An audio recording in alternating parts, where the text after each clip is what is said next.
fantastic. Let's kick things off by talking about GameStop, if we could.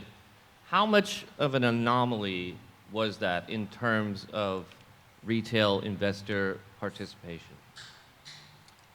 Oh, maybe I'll take a stab at it first. I mean, I think that's exactly the way to say it. It's an anomaly, right? This GameStop situation is, they're an outlier when it comes to individual holder participation. And I say participation because it's not just voting, right? We have now a group of individual holders who are hanging on every word, every announcement that comes from the company.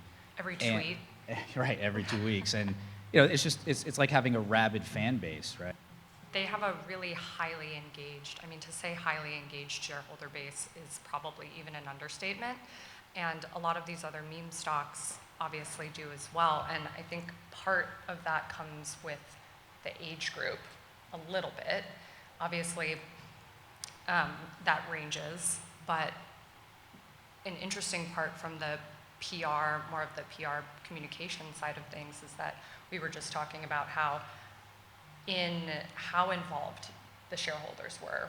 We actually made decisions to shift how they held their annual meeting from being in person. Mike was just telling a story before we got on here about how, there's footage of it where people were physically camped out for an annual meeting. Have you ever heard about that? It's not like it was a Drake concert or, like Earth, Wind, and Fire.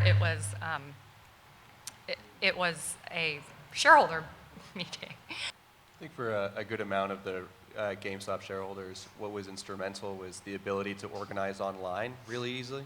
It was a matter of personal identity to get a little badge next to your name specifically on Reddit, actually. And we had the fortune of talking to the two people who put together that Reddit subgroup.